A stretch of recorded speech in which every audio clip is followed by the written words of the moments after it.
रही हैं तेज राजस्थान और मैं हूं सहयोगी राजेंद्र के साथ प्रभुराम। चुनावी माहौल चल रहा है। प्रदेश में 25 नवंबर को चुनाव होने हैं। जैसे जैसे चुनाव की तिथि नज़दीक आ रही है, चुनाव प्रचार जोर पकड़ता जा रहा है। इसी कड़ी में कांग्रेस के प्रत्याशी अभिमन्यु पुनिया के पिताजी हमारे साथ हैं।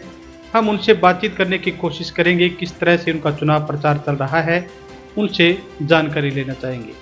हाँ जी सर, आपका तेज राजस्थान में स्वागत है। आपके बेटे को टिकट मिली है अभिमन्यु पुनिया को, तो आप इसको किस तरह से देखते हैं? धन्यवाद सबसे पहले आपका, जो आपने जनता तक आवाज़ पहुंचाने के लिए हमें समय दिया। ये मैं सौभाग्य की बात मानता हूं कि सबसे पहले तो विधानसभा के क्षेत्रवासियों के लिए कि एक युवा को राहुल जी ने, पायलट जी ने, सीएम साहब ने, जो कांग्रेस पार्टी ने टिकट दे के एक बहुत अच्छा संदेश दिया है जनता को कि ये लंबे टाइम तक हर व्यक्ति के साथ मिलकर आगे कार्य करेगा अगर इसको ये कामयाब बनाते हैं। चुनाव प्रचार जैसे है, नज़दीक आ रही है तारीख, जोर पकड़ता जा रहा है, तो आप जैसे चुनाव प्रचार में जुटे हुए हैं, आपके परिवार के लोग भी, तो आपका क्या इसमें दिनचर्या रहती है? किस तरह से चुनाव प्रचार कर रहे हैं आप? दिनचर्या तो ये है जी, आगे से बुलाते रहते हैं तो रात को लेट तक प्रचार चलता है। सुबह 5 बजे उठ के जल्दी गाँव में आना जाना शुरू हो जाता है और जनता का इतना प्रेम है कि हर कोई मिलने को उत्सुक है। अब की बार मेरे को ये महसूस हो रहा है कि जनता कांग्रेस पार्टी को यहाँ से विजयी बनाएगी, प्रत्याशी को, और ये जो 10 साल से जो पिछड़ापन है, जो अराजकता फैली हुई है इस विधानसभा में, वो दूर करने का कार्य करेगी। पीछे 10 सालों में जी वर्करों की बहुत अनदेखी हो रही थी, कहीं भी सुनवाई नहीं हो रही थी, तो इसलिए हर एक युवा चेहरा जो सामने आया है, तो हर वोटर की इच्छा है कि हम इसको कामयाब बनाएं और हमारी सुनवाई होगी और वास्तव में ये अच्छे वोटों से विजयी होंगे, निकलेंगे, ये मुझे पूरा विश्वास है। मैं सारे गाँवों में घूमा हूँ। पीछे ये मेरे को तो ये समझ में नहीं आता कि ये वोट किस नाम से मांगने जा रहे हैं। गाँव में जो दीनगढ़ की ढाणियों में मैं रात गया हूँ, वहाँ लोग तरसते हैं जी, 2-2, 3-3 किलोमीटर के टुकड़े पड़े हैं सड़क के। वो कहते हैं जी हमारी न तो सुनवाई हुई, न कभी विधायक जो बना है और जो सरकार में हरा हुआ रहा है वो भी हमारे पास नहीं आई। हालांकि कांग्रेस ने सरकार की अच्छी नीतियाँ हैं, लेकिन विधायक और जो यहाँ के प्रतिनिधि है वो जनता तक ना पहुँचते हैं, सिर्फ जब वोट आते हैं तो उनके बीच में जाते हैं। ये यहाँ कैंची से जो जाती है पीर कामड़िया वाली सड़क, इसमें आप जाके देखो कि क्या हालत है। गाँव में कैसे पहुँचते हैं मैं सोच नहीं सकता। हमारा प्रयास यही रहेगा, अगर हम कामयाब होते हैं तो सबसे पहले इन सड़कों का, कई जगह पानियों की जो वाटर वर्क्स की लाइनें नहीं है, जनता के हर ढाणी तक ये लाइट और ये सड़कें पहुंचाने का काम प्राथमिकता से होगा। जैसे संग्रिया विधानसभा क्षेत्र में आप लगातार दौरा कर रही हैं, प्रचार प्रसार चल रहा है, तो लोगों में किस तरह के जो मुद्दे हैं, किस तरह की जो समस्याएं आपको देखने को मिल रही है? समस्याएं तो ये है जी, पीछे इधर दीनगढ़ की ढाणियों के पीछे भी कुछ कम से कम 70-80 ढाणियाँ हैं। बच्चे वहाँ से पढ़ने जाते हैं, वहाँ ना वैन जा सकती है ना। कल उनका यही दर्द था कि हमारे जो 30 सालों से हम यहाँ वोट दे रहे हैं, तो जो जीतता है वो भी नहीं सुनता और जो हार के सरकारों में रहते हैं वो भी हमारे पास नहीं आते हैं। तो उन्होंने एक ही दर्द किया थी, हमारी ये सड़कों का काम होना चाहिए। मैंने उनसे वादा किया था ये प्राथमिकता होगी आपकी, अगर ये आपका बच्चा विधायक बनता है तो सबसे पहले आपके सड़कों का काम होगा। कोई ज़्यादा मुद्दे है भी नहीं। एक उनकी सबसे ज़्यादा शिकायत है कि जब विधायक वोट लेके चला जाता है, हमारे 5 साल शक्ल नहीं दिखाता है, तो विधायक की तो ये हालत है जी, अब सड़कों गाँवों में वोट मांगने के लिए जाने के लिए जो उसको कतराना पड़ता है। मैं सब गाँवों में घुमा हूँ, सब गाँव वालों की यही शिकायत है कि आप वोट लेके चले जाते हो। इसके लिए मैंने तो ये अब की बार कहा है कि ये आपका भाई है, इसको आप नया चेहरा है, इसको वोट दे के देखो, आपको ये आगे शिकायत नहीं आएगी। और इसके युवा साथी है तो हर बूथ के ऊपर 10-10 की बूथ वो मेंबर बना के लगे हुए हैं, हर गांव में वर्किंग हो रही है अच्छी। मेरे को लगता है 100% कि अच्छे वोटों से इसको जनता विजयी बना के विधानसभा में भेजेगी। जैसे संग्रिया टिब्बी क्षेत्र है, यहाँ पे एक नशाखोरी का एक बड़ा मुद्दा है। इन चुनाव में सबसे बड़ा मुद्दा यही मान के चला जा रहा है, तो इस बारे में आपका क्या कहना है? नशे की काफ़ी हद तक रोक लगाने की कोशिश करेंगे जी। नशा आता है तो ये इनकी मिली भगत से ही आता है।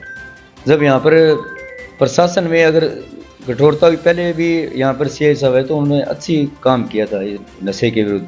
जो गोलियाँ और ये जो बिक रही है, इनके पर रोक लगाएंगे, सबकी सुनवाई होगी यहाँ पर।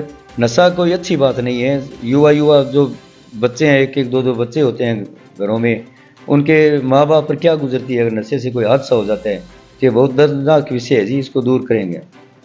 जैसे हाईकमान ने अब मन्नू पुनिया एक युवा चेहरा है, इनके ऊपर दाव खेला है, टिकट दी है, तो इसको आप किस तरह से देखते हैं? ये बहुत अच्छी सोच है जी पार्टी की, राहुल जी की बहुत अच्छी सोच है कि एक आम वर्ग आदमी को, जो किसानी से जुड़ा हुआ है, आम आदमी ढाणी में रहने वाला, आज टिकट तक कौन पहुंच सकता है जी। बहुत बड़े बड़े बैठे हैं, मैं तो इसको सौभाग्य मानता हूँ। राहुल जी का धन्यवाद करता हूँ, पायलट जी का धन्यवाद करता हूँ, सारी पार्टी का मैं धन्यवाद करता हूँ, सोनिया जी का, प्रियंका जी का, जो इस बच्चे पे विश्वास। और ये भी मेरे को 100% उम्मीद है कि उनके विश्वास पर खरा उतरेगा। आगे से जो पीछे 10 साल से जो पार्टी में हुआ है कांग्रेस के वर्करों का, वो मैं दावे के साथ कहता हूँ कि इनका मान सम्मान है जो सबसे पहले होगा। अब हर वर्कर की बात है जो सुनवाई जाएगी, और थाने तहसील की राजनीति है वो बिल्कुल नहीं होगी। और जो ये मैंने पीछे भी ये अब देखा है, जो पीछे मैं नाम नहीं लेना चाहता हूँ, जो जनप्रतिनिधि है, 5 साल तक इन्होंने परिवारों में लड़ाई कराई हुई। हमारे पड़ोस में ऐसा गाँव, वहाँ पर दोनों को बर्बाद कर दिया जी इसने। जो लड़ाई कर रहे थे उनके भी पैसे लगे, दोनों घर बर्बाद हुए हैं, कत्ले हो गई, जेल काट के आए हैं। और जब चुनाव आता है तो ये राजीनामा कराने की बात करते हैं। तो राजीनामा आप उस टाइम भी करवा सकते थे जब ये शुरू हुआ। हमारी ये कोशिश रहेगी कि अगर दो भाइयों की आपस में लड़ाई होती है, थाने तक कोई पहुंचने की 100% ये कोशिश करेंगे कि कोई थाने तक न पहुंचे। हम हाथ जोड़ के पहले भी मना सकते हैं, जबकि नए की परिवारों को बर्बाद करके। हमारा एरिया किसानी से जुड़ा हुआ है, सब हम संपत्ति से रहते हैं। आदर्श एक संगरिया को आदर्श विधानसभा बनाएंगे हम। जो ये पीछे अराजकता है, जो भय का माहौल है, वो वर्करों में नहीं रहेगा, सब सुख शांति से रहेंगे। एक आदर्श विधानसभा संगरिया की है, जो 200 विधानसभा में ये आदर्श विधानसभा के नाम से जानी जाएगी। ये हमारा प्रयास रहेगा। और बाकी सब सहयोग है जनता का, इनके साथ मिलकर चलेंगे। कभी किसी वर्कर को ये शिकायत नहीं आएगी कि हमारी सुनवाई नहीं हुई या हमारी बात नहीं हुई। हमारे घर के दरवाजे हमेशा 24 घंटे खुले रहते हैं जी, किसी वर्कर को किसी प्रकार की समस्या नहीं आएगी। आज अगर कोई अभिमन्यु से जुड़ता है तो वो सीधा राहुल गांधी से, सीधा पायलट जी से जुड़ता है, सीधा कांग्रेस के मुखिया से जुड़ेगा, जो राजस्थान में कांग्रेस का सीएम बनेगा, यानी कोई भी बने, हर आदमी उस सीएम से जुड़ेगा। ये नहीं हरियाणा पंजाब की तरह, ये नहीं है कि एमएलए के पीछे घूमते फिरोगे आप। सारी दिल्ली तक उस आदमी की बात सुनवाई जाएगी। कोई भी अगर कहीं रुके, उसको सिर्फ ये कहने का हम तो अभिमन्यु की विधानसभा से है, हर आदमी है जो अभिमन्यु बन के उसका काम होगा। जैसे कांग्रेस सरकार ने 7 तरह की गारंटियां दी है, चुनाव में इनका प्रचार प्रसार चल रहा है, इसको लेकर क्या कहेंगे? बहुत अच्छी योजना है जी सब। तो इसमें जो चिरंजीवी है, जो सिलेंडर वाली है, सीएम साहब ने बहुत अच्छी अच्छी योजनाएं दे रखी है। जो एक ये ओपीसी है, जो पेंशन वाली है, तो कर्मचारियों को तो ये बहुत ही अच्छी बात है जी। कितने भी पैसे मिलो जी, रिटायरमेंट होने के बाद आदमी के पास जब पैसे नहीं होते हैं तो वो कितना अपने को असहाय महसूस करता है। तो इससे सारे इस कर्मचारियों में उत्साह है जी, सब उत्साह से एक मतलब ये चुनाव मत समझो, एक ये उत्साह का माहौल है जो इनमें भी हम वोट डालेंगे, बढ़ चढ़ के हिस्सा लेंगे। और सारे गरीब खुश है जी। हम गाँव में जाते हैं, नरमा चुग रहे हैं, भाग के आते हैं कि हम तो वोट तो कांग्रेस को दें क्योंकि हमें अच्छी योजनाएं दी है। कांग्रेस ही एक ऐसी पार्टी है जो आम किसान की और जो जमींदारों की और ये जो गरीब तबके की सुनती है। बीजेपी पूंजीवादियों की पार्टी है। ये मतलब भूमाफिया जैसे काम इनके वो करते हैं जो कैंडिडेट हैं।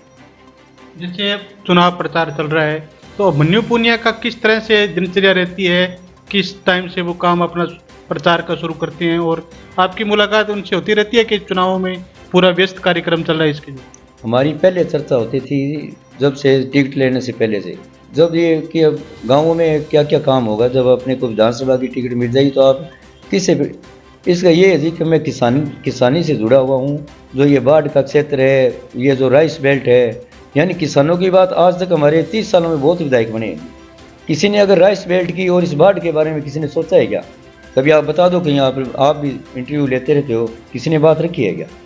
इसने ये पहला है जी जिसने पद यात्रा में ये बात रखी थी कि मैं राइस बेल्ट और ये जो बाढ़ का है वो ये सारे इनके बारे में मैं विधानसभा में बात उठाऊंगा। सड़कों का है, शिक्षा के बारे में है, या उद्योग के बारे में है, ये सड़कों के बारे में, यानी एक ऐसी विधानसभा होगी हमारी जो आगे, इसका प्रयास यही है जी। तो मैंने कहा ये बहुत अच्छी बात है जी, अगर आपको टिकट मिलती है आप जनता की सेवा करना। हमारा ध्येय यही है कि यार इसको खुशहाल विधानसभा बनाए, न कि पीछे की तरह आपसी में लड़ाने का काम करें। दो भाई लड़ते हैं थाने में, एक का सपोर्ट करते हैं, दूसरे को प्रताड़ित करते हैं। 12 महीने के बाद यही आदमी राजीनामा कराते हैं और उनसे वोट की मांग करते हैं कि राजीनामा तब करा रहे हैं आप हमारे को वोट दोगे। मैं आपको प्रत्यक्ष दिखा दूंगा, आप इंटरव्यू लेने जाओगे तो इन्होंने ऐसा एक बहुत बड़ा काम किया है जी, हमारे तो आंखों के देखने के सामने। और राजीनामा इस बात पे कराए कि आप मुझके वोट दोगे। यार वोट की कीमत ये है क्या? आप किसी को बर्बाद करके वोट मांगते हो? आप खुशहाली के लिए, काम के लिए वोट मांगो, जनता के बीच जाओ। आपको बार बार वोट देने के लिए आपको ये कभी नीचा देखना ही नहीं पड़ेगा मांगने के लिए, क्योंकि यहाँ की जनता शरीफ और सीधी जनता है जी। यहाँ पर ये वो नहीं है कि हम चालाकी से किसी के साथ वोट मांगे। तो मैं बहुत अच्छा माहौल है हमारी विधानसभा का, सारे लोग उत्साहित होकर लगे हुए हैं, कांग्रेस को वोट देंगे, कांग्रेस ही विजयी होगी। हाँ, तो ये हमारे साथ थे कांग्रेस के प्रत्याशी अभिमन्यु पुनिया के पिताजी। हमने इनसे बातचीत की। तेज राजस्थान के लिए सहयोगी राजेंद्र के साथ मैं प्रभु राम।